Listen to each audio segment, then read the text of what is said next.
host of the African History Network show. I'm a talk show host, researcher, lecturer, writer, and historian.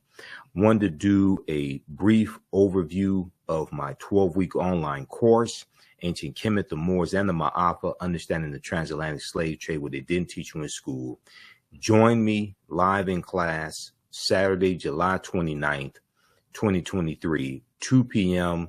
to 4 p.m. Eastern Standard Time at our online school for another exciting, informative session of my 12-week online course. You see me on Roland Martin Unfiltered talking about this class. You see me on Faraji Muhammad's show, The Culture. You see me on the Tammy Mack Lake show, as well on the Fox Soul TV network. And this is a 12-week online course. We deal with thousands of years of history and what leads up to the transatlantic slave trade taking place. So you never look at history the same way again. So in this 12-week online course that I developed and I put together the slideshow, the curriculum, I chose the content. We can't start studying our history in slavery, okay? Even when we study the transatlantic slave trade, which is important to study, we can't start in 1619. And there's a whole lot of talk about 1619 because of the 1619 project and the 400th year anniversary of August 20th, 1619, which we do deal with in the class, but we deal with thousands of years of history that leads up to 1619 as well. We can't start in 1619 in Virginia or in the 1440s when the Portuguese get involved in the transatlantic slave trade. We have to understand the history chronologically and deal with the 800-year occupation of Europe by the Africans known as the Moors, who take the teachings from the Nile Valley region of Africa into the Iberian Peninsula, today known as Spain and Portugal, in 711 AD. And it's going to be these teachings that are going to bring Europe out of the Dark Ages. Okay, they bring Europe out of the Dark Ages.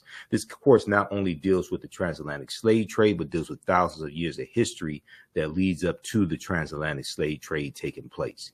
Now, August 20th, 2019 marked the 400th year anniversary of those 20 and odd Africans or 20 and odd Negroes who came into Point Comfort, which was really in Hampton, Virginia, as opposed to Jamestown, Virginia, on August 20th, 1619, on the White Lion pirate ship. And we go in depth and talk about what happened and deal with the fact that you had 350 Africans who were taken from Angola and they were on a slave ship called the San Juan Batista. And the San Juan Batista gets hijacked around Veracruz, Mexico, by two English pirate ships, the White Lion and the Treasurer. Okay. And it's going to be the White Lion and the Treasurer. They come into Virginia in August of 1619, and those 29 Africans are going to be on the White Lion pirate ship, Lion, which was an English pirate ship. So the August 20th, 1619 marked the 400th year anniversary of those 29 Africans who came into Point Comfort on August 20th, 1619, in what would later become the colony of Virginia. Now, this was known as the year of return, as many African Americans were and continue to reconnect to Africa and travel to Ghana or other West African countries. When we discuss the transatlantic slave trade, we have to first understand that African people are the original people of North, Central, and South America and have been in the land that we call the United States of America, or some call Turtle Island, at least 51,700 years. And we use numerous sources in this class. We look at a timeline of history, the book references. There are 100 articles that we look at as well. We have video clips, PowerPoint presentation, etc. Now we see that the teaching of African history has come under attack, and probably unprecedented attack, in the last few years. We see in Florida, especially, the advanced placement African American studies class from the College Board. We see that being banned in the state of Florida. We saw protests take place around that. We see with the anti-critical race laws in the past 2 or 3 years, we see that impacting how Black History Month lessons are taught in schools. Axios.com had this article, New Rules Are Limiting How Teachers Can Teach Black History Month. We see stories about we see stories about lessons dealing with slavery gone wrong, like this article from USA Today, mock slave auctions, racist lessons, how U.S. history class often traumatizes, dehumanizes Black students. So we see different stories like this in the latest attack dealing with the teaching of African American history. Once again, comes out of Florida in the new social studies standards, and part of the new social studies standards appear to teach middle school students that at least some African Americans benefited from slavery because it taught them useful skills, okay, as this article from NBC News discusses. And we've dealt with this on the African History Network show as well. So in this class, we deal with thousands of years of history and what leads up to the transatlantic slave trade taking place. So the 1619 project, even though there is some good information in it, a lot of what we know about those 20 and odd Africans is wrong. And one of the problems with the 1619 project is it does not deal with the African presence in the land we call the United States of America, going back at least 51,700 years ago, which we deal with in the class. And we discussed Dr. David Imhotep's book, The First Americans Were Africans, Documented Evidence, as well as other sources. But this article here from VirginiaMercury.com, much of what we've been told about Virginia 1619 first Africans is wrong. This is from August 11th, 2019. Now, this is a historical marker that is at Fort Monroe in Virginia, and it notes the arrival of the first Africans in Virginia. And in 1619, codified slave laws don't exist in any of the 13 colonies. The first of the 13 colonies to have codified slave laws is Massachusetts in 1641. Okay, and these Africans are going to be put into a form of indentured servitude, and after about 3 to 5 years or so, they're going to be released from that. The Washington Post has a good article that deals with 93 years before 1619. It deals with the settlement that the Spanish tried to set up in the South Carolina, Georgia area. Before 1619, there was 1526. The mystery of the first enslaved Africans in what became the United States. Spanish explorers brought 100 African slaves to a doomed settlement in South Carolina or Georgia.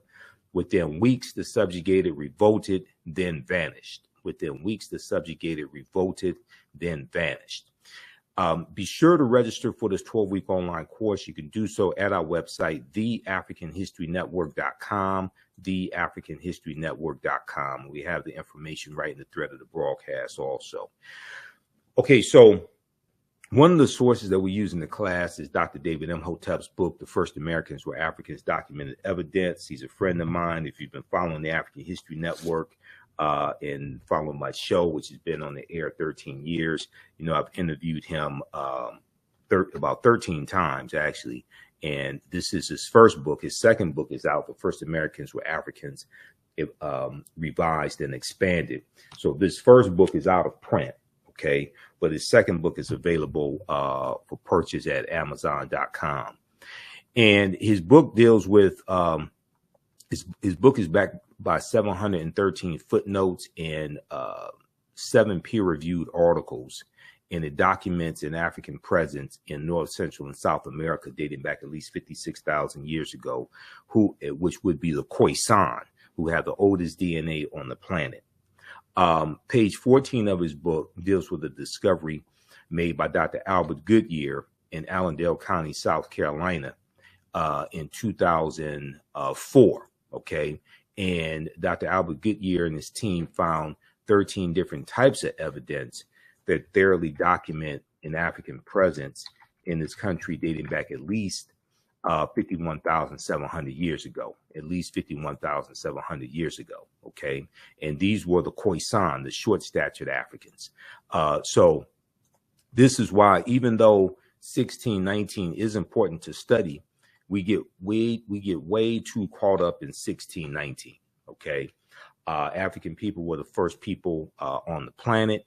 We look at archaeological discoveries in this class that continue to push the timelines back, like the one that came out of Morocco in June 2017, which shows remains of Homo sapiens dating back between 300,000 and 350,000 years ago, which is at least 100,000 years older than the remains that were found in Ethiopia about 1974, that dated back 195,000 years ago.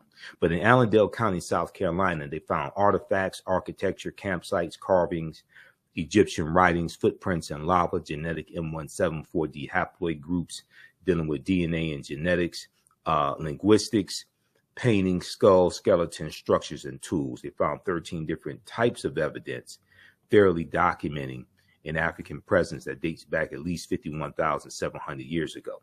Now, here is a picture of Dr. Albert Goodyear, who's an archaeologist at the University of South Carolina. Here is his, this is an article that he wrote. I'm sorry, this is an article about his discovery at ScienceDaily.com. ScienceDaily.com has articles dealing with scientific discoveries, archaeological discoveries. This is an article from November 18th, 2004. The article is still there. You can go read it yourself.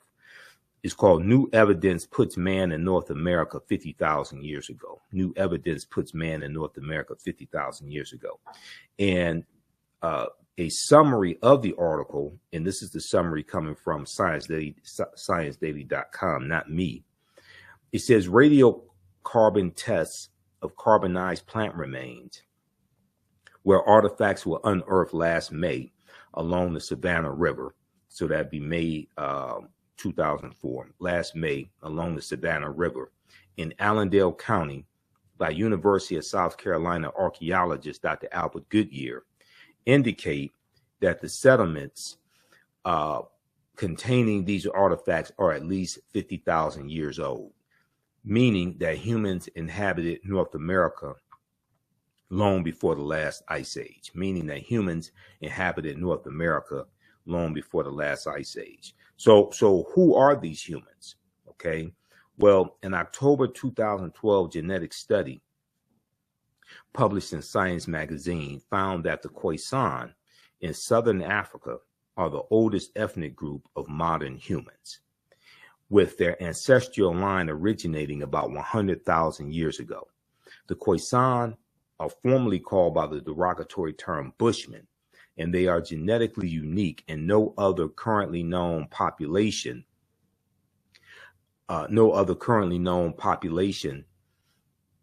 had separated so early from our common modern human ancestor, according to the report. Now, these are two Khoisan women here. These are the short-statured Africans. Now, the Khoisan live mainly in southern Africa in territories spanning Botswana, Namibia, Angola, Zambia, Zimbabwe, and South Africa.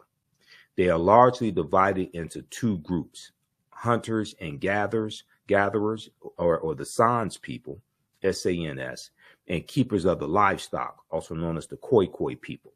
Now, Sarta J. Bartman, who was derisively called Hottentot Venus, who was sold into side shows, freak shows in Europe, and traveled around in the early 1800s, and she dies in 1815.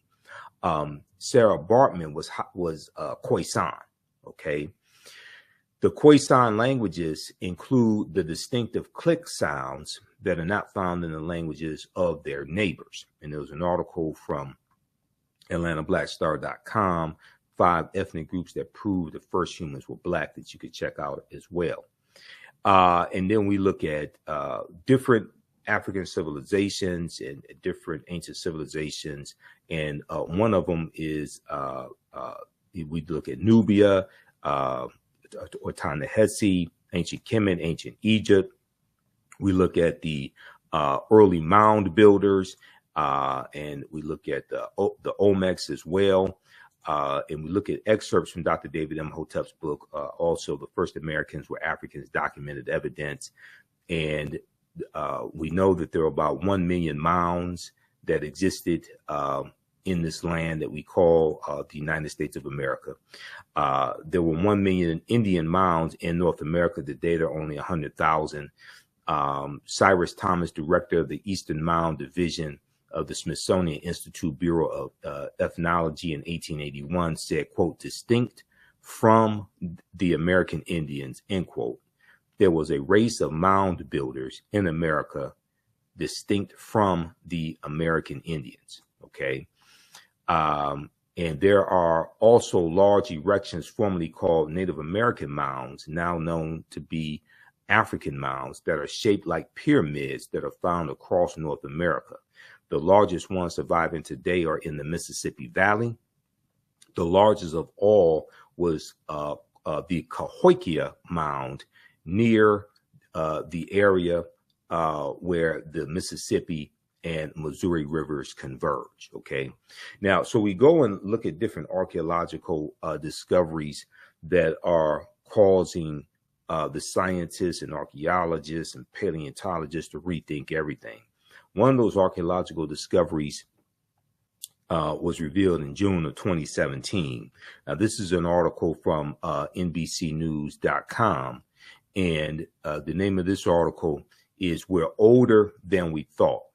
New Find Pushes Human Origin Back 100,000 Years Ago." And this was a discovery made in Morocco, okay, in Morocco. And they found remains of Homo sapiens that date back at least 300,000 to 350,000 years ago.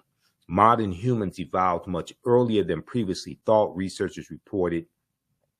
New discoveries at a rich site in Morocco show modern humans were hunting and probably cooking game animals 300,000 years ago. This is 100,000 years earlier than scientists had believed up until now.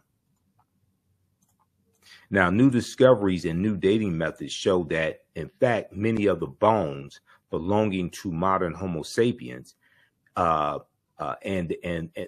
belonged to modern Homo sapiens, and they lived as far back as 300,000 to 350,000 years ago. Now, the earliest previous Homo sapiens bones, or modern man's bones, date back 195,000 years ago, and they are found clear across the continent in modern day Ethiopia. Taken together, the findings show modern humans were dispersed across Africa long before anyone ever thought. Okay, now that's from June 2017. This discovery here that was reported by the New York Times in their science section, this deals with stone tools found on the Greek island of Crete that date back at least 130,000 years ago. On Crete, new evidence of very ancient mariners. On Crete, new evidence of very ancient mariners. This is from the New York Times, February 15th, 2010. And it said this discovery here is causing the scientists to rethink everything. And this discovery is considered strong evidence for the earliest known seafaring in the Mediterranean and calls for rethinking the maritime capabilities of pre-human cultures. Okay. So the deeper they dig, the blacker the planet gets, the more research they do, the older we get. So we go through and look at history chronologically and see what leads up to the transatlantic slave trade taking place, which begins in the early 1440s. We look at civilizations like ancient Nubia or Ta-Nehisi, which dates back to about 4,500 BCE, before the Common Era of BC. Ancient Nubia or Ta-Seti, or also called Ta-Nehisi, and that region would be known as Kush, K-U-S-H, was a region along the Nile River located in northern Sudan and southern Egypt. So the lower portion of what is today Egypt and the upper portion of the Sudan is where Nubia was in ancient times, okay? And we know that the geographical boundaries that make up the 54 African countries, those geographical boundaries largely come from are the result of the Berlin Conference of 1884 and 1885, when 14 European nations meet in Berlin, Germany, to carve up Africa into colonies, okay? And they draw the geographical boundaries around the areas that have the natural resources that the respective European nations want. Now, known for rich deposits of gold, Nubia was a major trading port for luxury goods that came from sub-Saharan Africa, such as incense, ivory, and ebony. Nubia was home to some of Africa's earliest kingdoms. The first monarchy of recorded history was established in Nubia. The Nubians were also known for their exceptional archery skills that provided the military strength for their rulers. Kings of Nubia ultimately conquered and ruled Egypt for about 100 years, or about 1 century. Monuments still stand in modern Egypt. Monuments still stand in modern Egypt and Sudan at the sites where Nubian rulers built cities, temples, and royal pyramids. So Nubia is the mother of ancient Kemet, ancient Egypt. And the grandmother of ancient Kemet, ancient Egypt, is Ethiopia or Abyssinia, okay? Because civilization travels up the Nile River. Now, in the 1880s, the Western world's interest in Nubia was awakened by the rediscovery of the ancient empire's monuments, which were reported almost simultaneously by individual British, French, and American explorers. Many of them found it difficult. Many of these Europeans found it difficult to credit indigenous Africans for building such a civilization. And Nubia is one of these African civilizations that Europeans tried to claim as their own. And just like ancient Kemet, ancient Egypt, and they tried to say that these were either brown-skinned Caucasians or they were people from the Mediterranean. They didn't want to say that these were Black Africans, all right? And we show you this video here of this this European scientist who was disappointed when he finds out that the ancient Egyptian pharaohs were Black Africans also, okay? Now, during the 1840s, German Egyptologist Carl Richard Lepsius asserted confidently that the Greek term Ethiopian, when referring to the ancient civilized people of Kush, did not apply to Negroes. He said the Greek term Ethiopian did not apply to Negroes, but was used to describe reddish-skinned people closely related to the Egyptians who, quote, belonged to the Caucasian race, end quote. So they did everything they could to try to explain away this African greatness, okay? Now, ancient Egypt is the first major civilization in Africa for which records are abundant. It was not, however, Africa's first kingdom. A May 1st, 1979 New York Times front page article written by journalist Boyce Rensberger reported, quote, evidence of the oldest recognizable monarchy in human history preceding the rise of the earliest Egyptian kings by several generations has been discovered in artifacts from ancient Nubia, okay? So we take you through our history.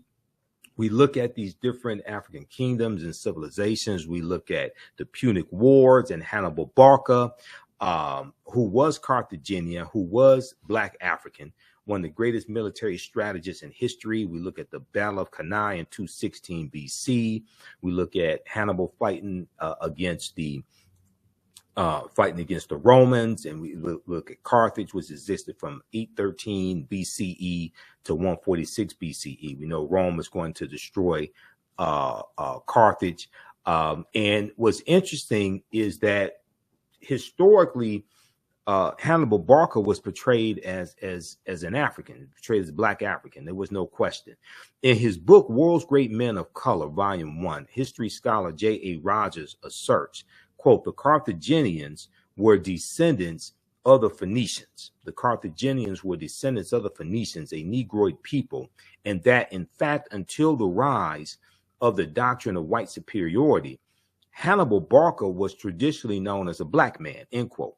Today, many encyclopedias classify the Carthaginians as whites or Semites, but ancient Greek and Roman eyewitness accounts paint a different picture. The indigenous peoples of Carthage were called the Afers, A-F-E-R-S. The indigenous people of Carthage were called the Afers. Ancient Roman poet Virgil, in his poem Mortem, speaks of a woman from the Afer or Afar or Afra race, and he says of her, and all her figure proves her native land. Her hair was curly, thick her lips, and dark her color, end quote. Okay. In Library of History book 20, Greek historian Diodorus mentions a Greek lieutenant named Agathocles, who defeated a people in the area of present-day Tunisia who were the same hue as Ethiopians. Okay, so Carthage is in the area where present-day Tunisia is in North Africa. Now, the eyewitness accounts are corroborated by physical anthropology. L. Berthelon and E. Chantre, both well-noted French anthropologists, noted their examination of skeletons throughout North Africa in all periods. They note that the remains of both upper and lower class individuals of ancient North Africa were representative of the quote-unquote Negroid race, representative of the Negroid race, okay? So we go through and we look at these different civilizations and different kingdoms. We look at the Olmec heads and the Olmec civilization as well, which has a African foundation also. It's a mixture of the Mandinka, ancient Egyptians, and Native Americans, okay? And Dr. David M. Hotep deals with this in the First Americans Were Africans, Documented Evidence, page 82 also. And we go through, look at these different archaeological discoveries, okay? Way before Columbus, ancient Malayans from Mali sailed to the Americas in 1311 AD, Common Era. FaceToFaceAfrica.com has this article from December 5th, 2018. It talks about Abubakar II, who sails with about 2,000 ships to the Americas, okay?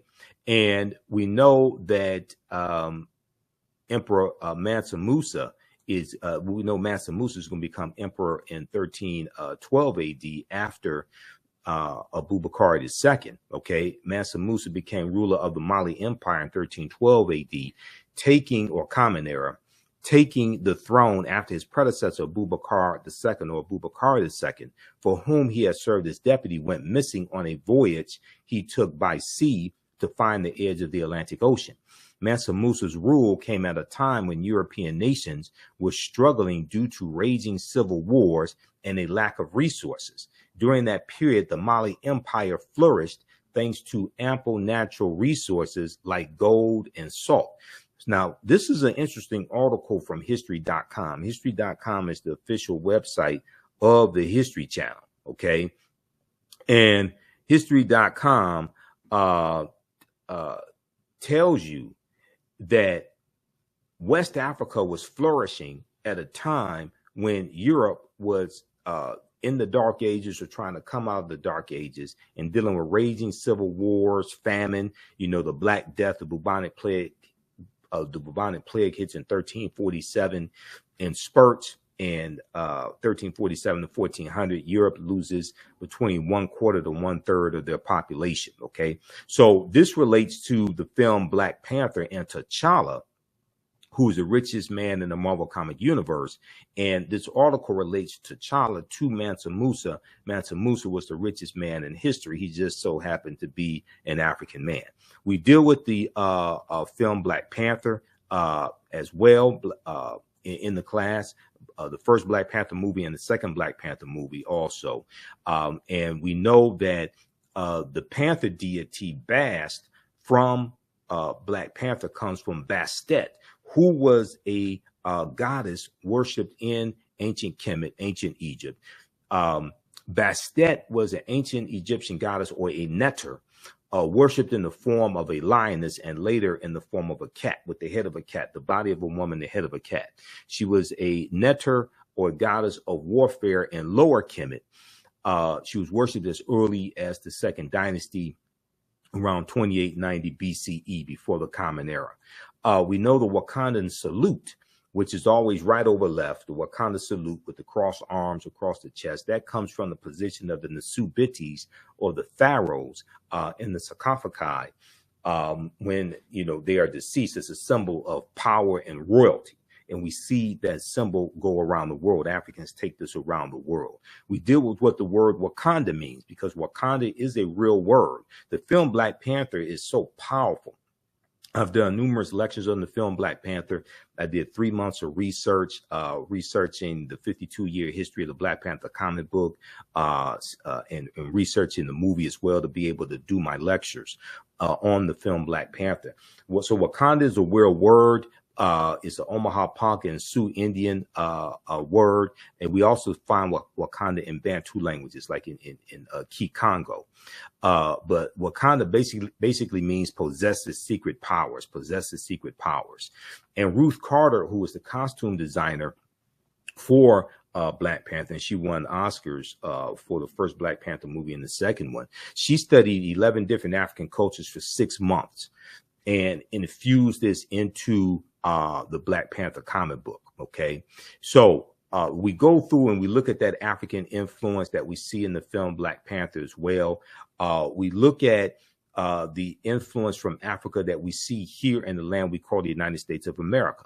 Did you know that the Washington Monument is an ancient African symbol called a Tekken, which comes from the mythology of Asar, Aset, and Heru, who the Greeks called Osiris, Isis, and Horus. And it's a symbol of resurrection and transformation. Okay. And there are about 1,200 Tekkenu all throughout ancient Kemet, ancient Egypt. Today, there are less than a dozen. All right. Be sure to visit our website, theafricanhistorynetwork.com, theafricanhistorynetwork.com, and register for this 12-week online course that I teach, ancient Kemet, the Moors, and the Ma'afa, understanding the transatlantic slave trade, what they didn't teach you in school. Kemet is one of the original names for Egypt. Okay. This class is on, when you scroll down our website and you go to the top, you'll see the information for our radio show, the African History Network show. Our social media handles are here as well. I'm on Sundays, 9 p.m. 11 p.m. Eastern Standard Time, on 9:10 a.m. Superstation WFDF here in Detroit. And we broadcast on our Facebook and YouTube channels and pages when we're on live. But our 12-week online course, Ancient Kemet, one of the original names for Egypt, the Moors, and the Ma'afa, understanding the transatlantic slave trade, what they didn't teach you in school. Our next class is Saturday, July 29, 2023. We do the sessions live. All the sessions are archived and recorded. You can go back and watch it anytime. This class is on sale $80, regularly $130. Even after the course is over with, you can go back and watch the full class. You still have full access. So a year from now, 2 years from now, you can go back and watch the entire course. Okay. You can use this information with your children. I would say the content is PG-13. It's not overly graphic. I don't do a lot of cursing or anything like that. I do a PowerPoint presentation. We have over 200 slides. I created the PowerPoint presentation. I'm a historian. I've been studying 30 years, actually 31 years. There are about 80 to 100 articles that we reference, the video clips that we look at as well, and book references also. We show you the book references on the screen. You don't have to buy any of these books to follow along in class. This was an excellent article here from face-to-faceafrica.com that dealt with Tekkenu that were taken from Egypt and taken into London, England, Paris, France, and New York City. Okay. Ancient Egyptians called obelisks Tekkenu, and they were also used to tell time in the past. Okay. Currently, Cleopatra's Needle is the name given to 3 ancient Egyptian obelisks, one in New York City, one in London, England, and one in Paris, France. Read this article here from face-to-faceafrica.com, Cleopatra's Needle, how 3 ancient Egyptian obelisks ended up in New York City, London, and Paris. Okay. And they, the Tekken, or the obelisk, comes from the mythology of Asar, Aset, and Heru, who the Greeks called Osiris, Isis, and Horus. There are approximately 1,200 Tekhenu built in ancient Kemet, but only about a dozen are found today. Many of the Tekhenu removed from Egypt are now in Istanbul, Turkey, London, England, Paris, France, Berlin, Germany, New York, Rome, Italy, Vatican City, and elsewhere throughout the world. The Tekhenu are now called obelisks by their new owners, and few people know their origin or that they symbolize the resurrection of the African king Asar, okay, who the Greeks called Osiris. In Egypt on the Potomac by one of my friends, Tony Browder. He deals with this information.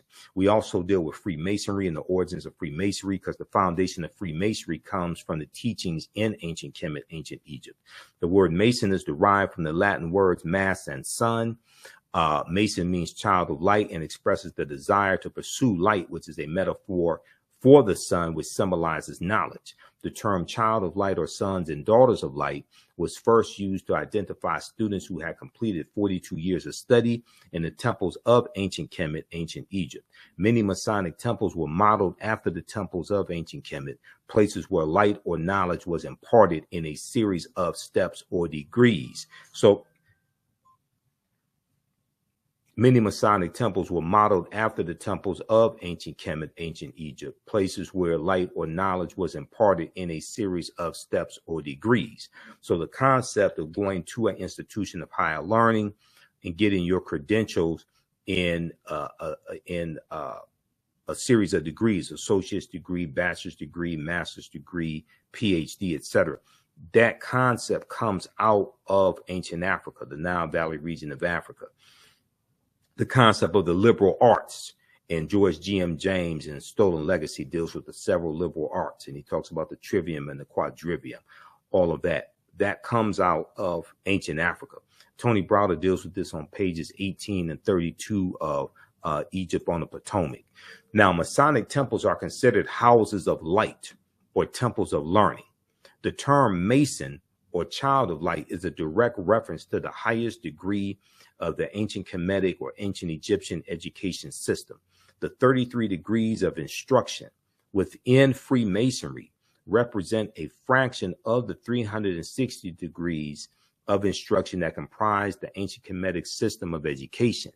Yet, with less than 10% of the wisdom of ancient Kemet, Freemasons have held positions of influence and power throughout the world for over 200 years.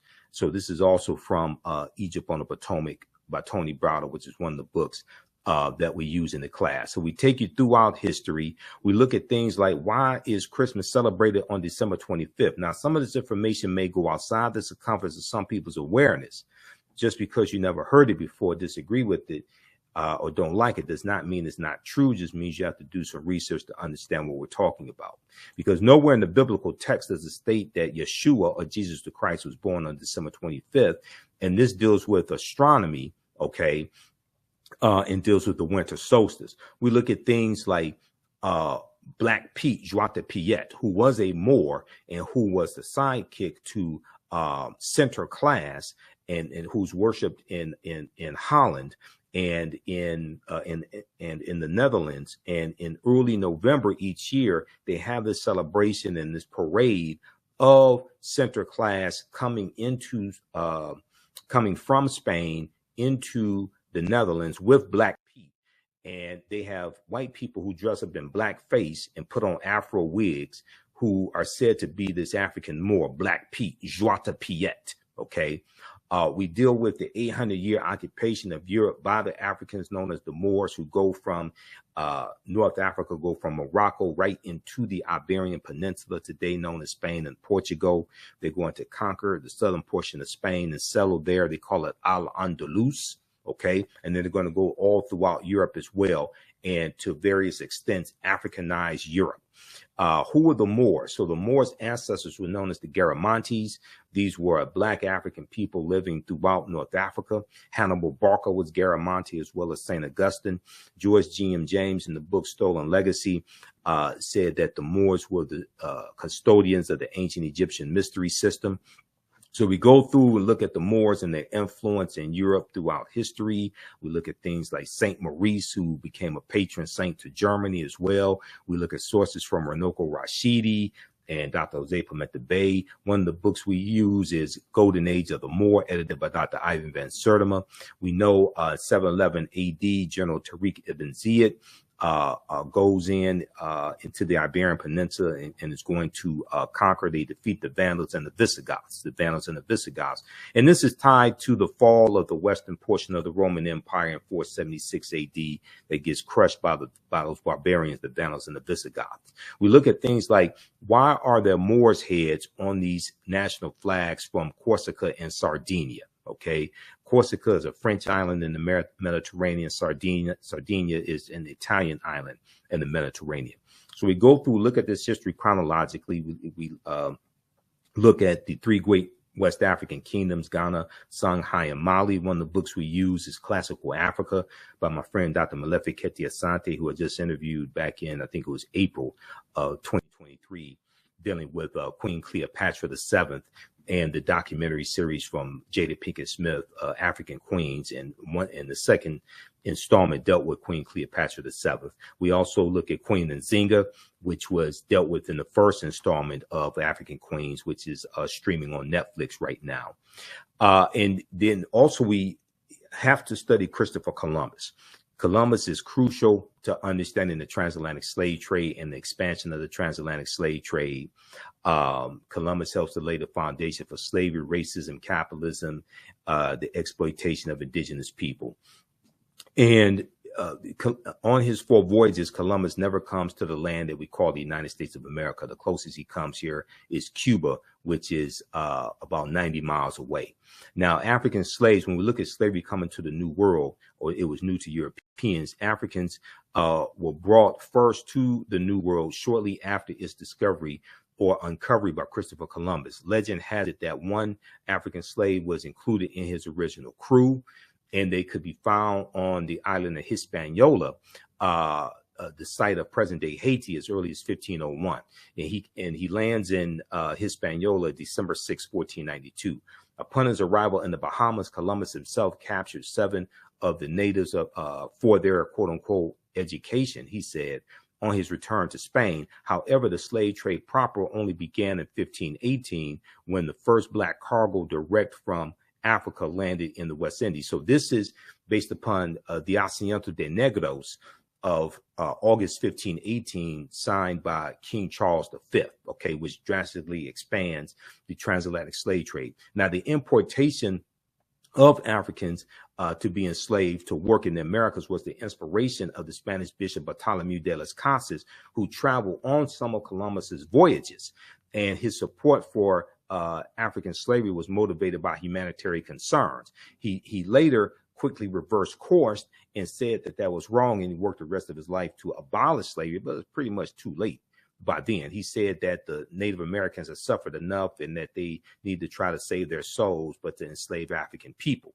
He argued that the enslavement of Africans and even some whites, proving that in the early period, slavery did not operate according to exclusive racial demarcations, would save the indigenous American Indian populations, which were not only dying out but engaging in large-scale resistance as they opposed their excessively harsh conditions.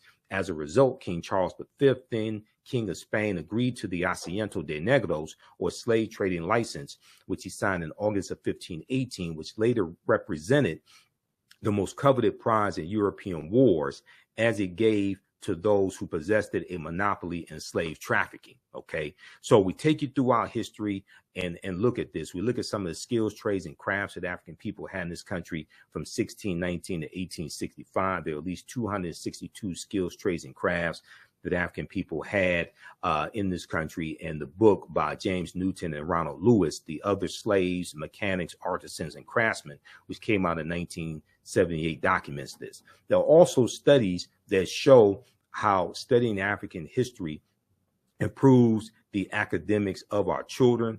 There was an article from the root.com. New studies find that positive feelings about Blackness improve academic performance for Black girls. This is from January 10th, 2018.